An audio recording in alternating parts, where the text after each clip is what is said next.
Hi Aqeel, very good morning. Good morning, Noor. How are you doing? I'm good, thank you for asking. We're good to go. Okay. Hello everyone and welcome to Where to Win webinar series. My name is Noor Basha, Senior Marketing Manager at WinWire Technologies, and I will be your moderator for today's webinar.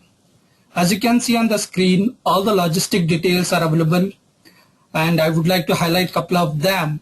During the webinar, please feel free to post questions in the questions dialog and we will try to answer as many as we can at the end.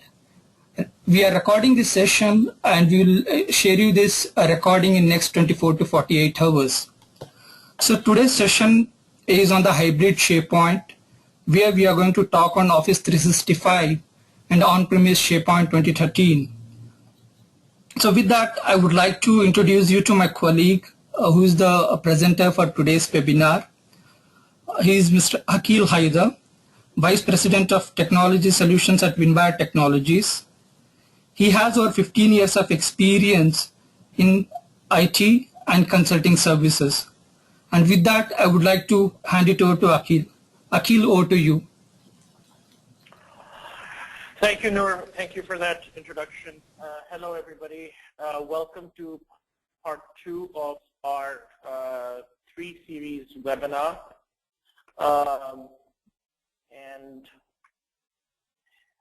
Thank you for that introduction. Noor, you've already managed to introduce me, so I'm going to move on from that.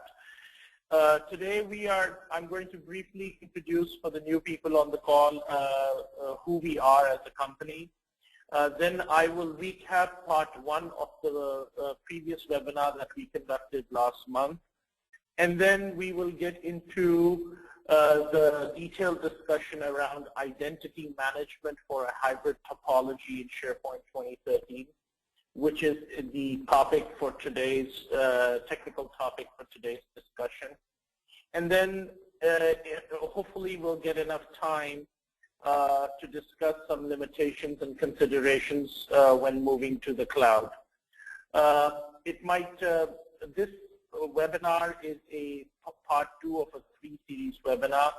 Typically these discussions are about an hour to an hour and a half, and we are presenting these as condensed versions in this webinar series. If you need additional technical details and would like to get more details from us, as Noor had introduced, please feel free to contact us at the marketing@winwire.com. So moving on from that, who we are. We are an IT solutions company based out of Santa Clara, California. We are headquartered here with offices in New York, Chicago, Atlanta, and Houston. And we are heavily focused in collaborative and analytic solutions and built on Office 365 as well as on-prem SharePoint. We have a practice in mobility and cloud and are a go-to managed partner for Microsoft here on the West Coast. Our expertise is primarily focused on the technologies that you see on your screen, anywhere from custom .NET, SQL Server, SharePoint, and Azure in the cloud. We also have a mobile practice with leveraging pre-built solution accelerators built on Xamarin and Accelerator platforms. And we have a depth of expertise in those.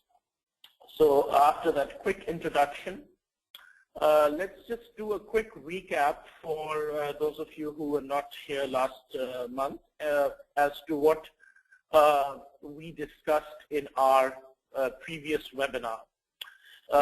The overall point was that hybrid SharePoint offers benefits of moving to the cloud quickly with a reduced time to market, with lower risk and increased flexibility. Essentially, if your company or your organization is thinking of moving to the cloud and is not willing to assume all the risk that comes with back office systems moving, it is a topology, it is a methodology implemented that will allow you to mitigate a lot of those risks and also have a roadmap of moving ultimately to the cloud. It allows you to migrate or coexist different applications based on priority and based on essentially usage and so forth into the cloud. It allows you to consider the splitting up of workloads and splitting up of your user base. What that means is that your workloads, which are primarily internal, can continue to remain internal on your on-prem.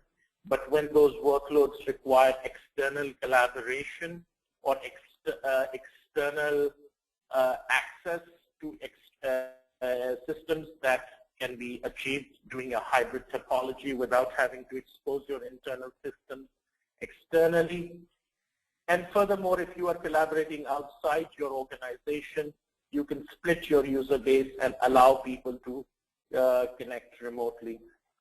There were some key considerations that we talked about around environment management, data privacy, and customizations, and those still stand.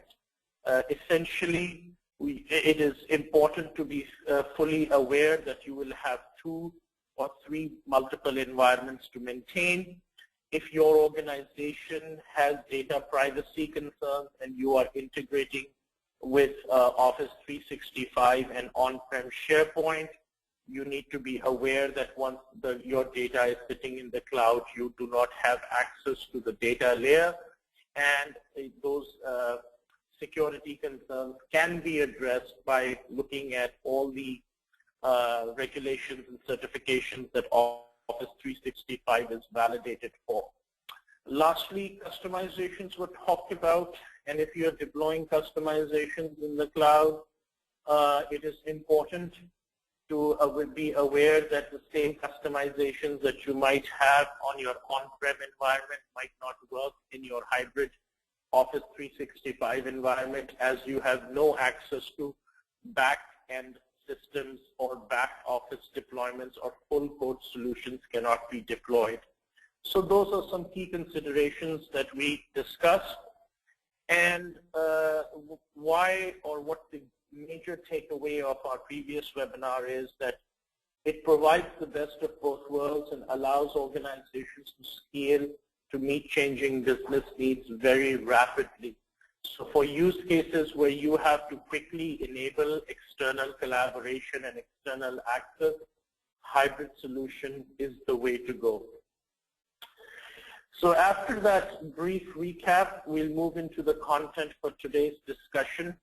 In order for hybrid SharePoint to work between on-prem SharePoint and Office 365, an identity management solution has to be built and deployed. Hybrid identity management infrastructure therefore needs to be created to support that solution. For SharePoint 2013, on-prem, all your users need to be aware of your off-prem users, or to be able to access those websites that are in your Office 365 environment. And if you so choose to allow Office 365 users to be able to browse your on-prem solution as well. As we covered last time, we had discussed the different topology. Today we are going to talk about how and why identity management is such an important piece of the whole puzzle. So at a very high level, you have a on-prem ADFS and Microsoft and AD that is available to you. And online you have a Microsoft Online Services running on Azure, and all of the federation gateway and trust needs to be created between those two, leveraging Microsoft Online Directory Sync, or ADFS as it is called, to allow your two farms, SharePoint hybrid in the cloud, to be aware of your SharePoint on-prem farm. So there is a 3-step process which needs to be followed in configuring an identity management infrastructure. for SharePoint 2013 on-prem to be aware of your SharePoint 365 environment. As I already mentioned, an identity management solution needs to be configured. So synchronization of your on-prem users to Office 365 needs to happen, whether it happens through ADFS or some other mechanism. Then you need to configure a single sign-on or a password synchronization process. So this is so that your users don't constantly and consistently get prompted for credentials as they are moving around in multiple SharePoint environments. And finally, there needs to be some configuration, as I showed you on that diagram, between server-to-server authentication between your SharePoint 2013 and SharePoint Online environment. At a very high level, those are the three things you need to do in order for identity management to work properly between your multiple locations. So now, one of the methods in achieving this particular goal is to set up what we call Active Directory Federation services. I'm not going to go into what that entire process entails in too much detail, as that would be an entire separate session on its own. But essentially, you need to have your Active Directory published into the cloud. And in order to do that, you need to set up your ADFS servers on your local domain. You need to set up your ADFS proxies. You need to implement load balancing, and then you need to register your DNS with the Microsoft Online services. Those are 4 high-level steps that need to be done. And then the directory synchronization is done using the Azure Active Directory Sync tool. This is a tool that is available to be downloaded from TechNet free of cost, and is the process and is typically used by your AD infrastructure resources to publish your AD to the Microsoft Online Synchronization Service. The next step after ADFS is successfully implemented is, as I mentioned earlier, is to configure SSO or password synchronization. And I'll briefly touch the difference between the two and talk a little bit about the pros and cons of both. So you first have to prepare for your single sign-on. And we've already talked about the Active Directory Federation services. The other option in this process is also that there are third-party identity providers in the industry. And those include things like Tivoli, Okta, other competitors, other vendors out there that have already developed an identity management solution. If your organization uses such an identity provider, there are roughly about 20 of them that Microsoft Online Services supports. I've put up the link on this deck for you to consider. You don't have to implement a separate single sign-on process for that. After your on-premise security token service is set up, it allows your leveraging this third-party identity provider or using ADFS, either of the two technologies. You are able to have a seamless experience for your end users to communicate between your on-prem and off-prem location. The key takeaway over here is that this step is involved in addition to setting up some sort of reverse publication of your Active Directory. The password synchronization piece is an additional step where you can actually configure the hashtag of your password to be stored online as well. Some organizations choose not to do that. Some organizations choose to do that. The pros and cons of it are obvious. It's data privacy and so forth, but it's a hash string which is on your Active Directory. It's not stored in any other format. The advantage of that is that you can then not have to do a single sign-on, as the two synchronizations will take care of if you're logging in remotely into your site. The last step, which is very important, and the reason I put this out here, is that you need to validate that your single sign-on is working.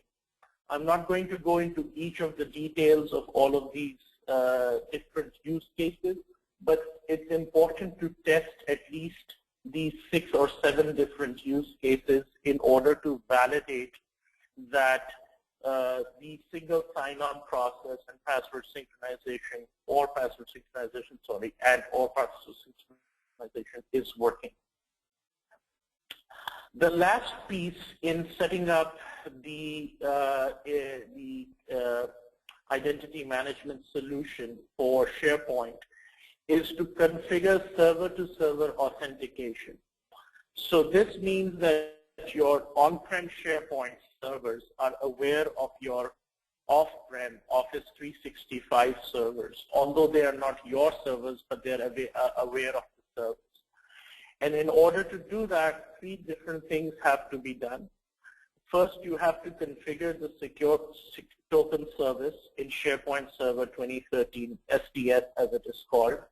And you have to create a new SDS certificate and replace the default one on each server in your SharePoint 2013 farm.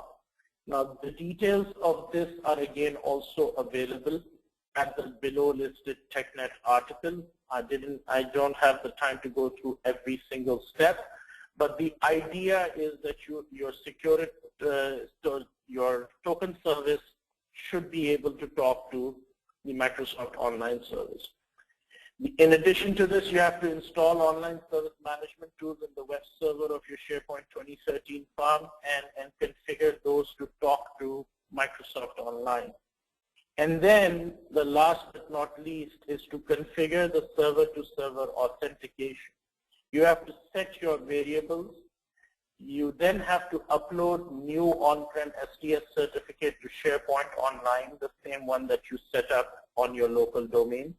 You have to add a SPN to Azure, which means you have to have that configured. You then have to register the SharePoint Online Application Principal Object ID with your on-prem SharePoint Server 2013. And lastly, you have to configure the authentication realm between your SharePoint on-prem 2013 farm and SharePoint Online. And if you have Azure, which is an additional step, you have to configure an Azure Active Directory application proxy on your on-prem environment. So these are the high-level steps that you have to take in order for your servers to be able to talk to each other. It's important.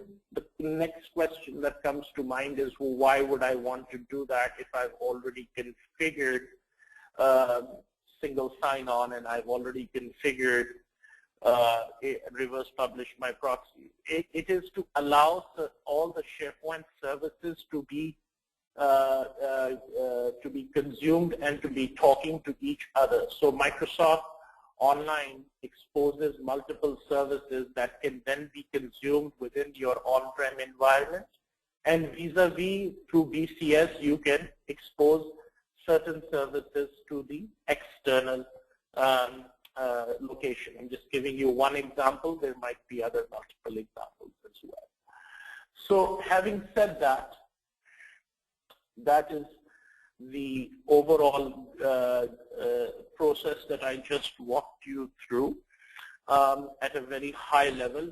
So we've discussed and covered what an identity management solution should look like for getting Active Directory and your on-prem environment to be able to talk to Office 365.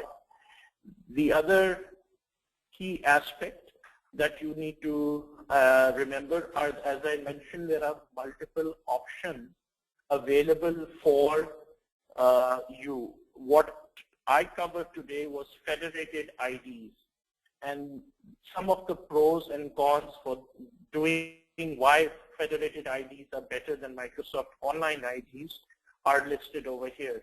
Users sign in with a single corporate ID and authentication takes place on-prem. Users have a single credential to provide SSO for on-prem on-prem and cloud service, and users get true SSO feeling.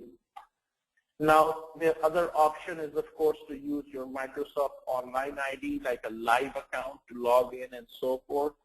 And the issues with that are also listed. Users have two IDs to maintain to get to the same location, one to access on-prem services and one to access cloud services. Users are typically prompted for credentials as they are browsing in your information architecture from your on-prem to your cloud. Not typically a very friendly experience for the end user. So that's why having federated IDs with single sign-on configured, with server-to-server communication configured, as we covered, is the way to go in our opinion. And you don't have to maintain multiple IDs. The last piece, which is some of the administrative considerations for all the IT pros listening in. When you do federated IDs, you have to have directory synchronization. Administrator will manage the password policies on-prem. You don't have to rely on that. You don't export that functionality, so it can adhere to your corporate data privacy and password policies and governance policies as you have them. Password reset is for on-prem IDs only. You cannot reset remote IDs, of course. The other really powerful aspect over here is that if your organization from a governance perspective requires two-factor authentication on mobile devices, those are supported using federated IDs as well. However, as I showed you, additional on-prem servers are required to enable identity federation. This is the additional proxy servers that you will have to set up in order to talk to Microsoft Online services. Some of the, if Microsoft Online IDs are used, in that particular case, all your password policy and cloud is maintained on the cloud and manages password policy in cloud and on-prem. So you've got two different locations where you're managing for on-prem users and off-prem users.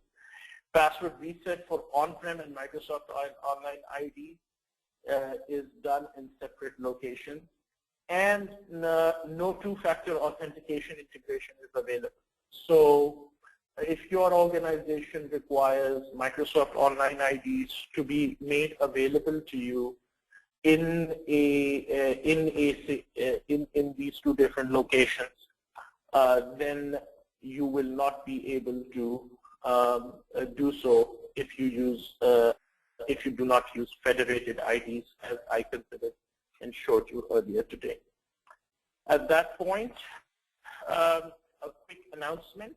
There is a SharePoint 2013 migration made easy webinar that is being presented on March 25th at 8 a.m. to 9 a.m. Pacific Standard Time. We will be presenting our understanding what, when, where, and how to modernize your SharePoint 2013 environment. And that will be a 1-hour detailed session on all the considerations around moving from an older version of SharePoint like 07 or 2010 to 2013, either in a hybrid environment or in a pure on-prem environment. And we will share what our solution approach is in that session, as well as key considerations and lessons learned from all our various experiences. So, Noor, at this point, we have about 5 minutes left. I would like to hand off the control back to you. As I said, I went through it pretty quickly. I am assuming that there might be any questions that you might have received from the audience. Yes, Aqeel, first of all, thanks for the wonderful session. I hope all the audience have enjoyed it. Let's get into taking up few questions. There is a first question coming from a gentleman called John. where he asks, can we host one web application, say for an instance, intranet.mycompany.com on-premise, and another application called accounting.mycompany.com in the cloud? Absolutely. As I said in this diagram, I will come back in my presentation. When you register your DNS right there, and you set up your ADFS proxies properly, you can absolutely do that. You can have intranet locally and accounting externally. Or you might have, for example, customer.acmecompany.com hosted in the cloud and intranet.acmecompany hosted internally. Both the environments are fully aware of that, and once you register your DNS, your subdomains are aware of each other in the cloud, and you manage that through your AAM setting. And that is certainly possible, and it's a configuration level setting that is supported out of the box. Thanks, Aqeel. So here is the other question coming from Mitch, where he asks, any comments regarding setting up the on-premise perimeter to take advantage of federated ID? I'm going to need a little bit more detail on on-premise parameter, because the parameter network, of course, involves having your DMZ and having, let me go back to my diagram over here. You have your ADFS has to be public, your AD has to be federated with Microsoft Online Services. So it has to go through your parameter network. That is definitely a reality. When you set up those proxy servers, that's why you don't set up your AD servers outside your domain. You actually set up a proxy for it inside your parameter network. And the proxy is the one that is communicating between the two. That's the design pattern that we've leveraged, and we only expose the ports that the two need to communicate to each other. So the proxy server is the one that is sitting outside the DMZ or in your DMZ, exposed to Microsoft Online Services, and is responsible for that communication. Thank you, Aqeel. So here is another question. This is more, I think, coming up from the last session we had done. This is more on how to handle my sites in a hybrid environment. So that's a very philosophical question, and it's a very detailed answer. It depends.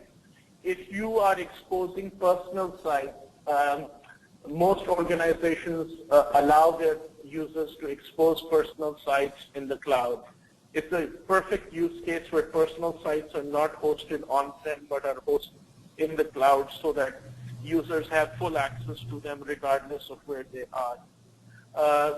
It can vary, because as I said earlier, based on your requirements and your needs, you can split your user base.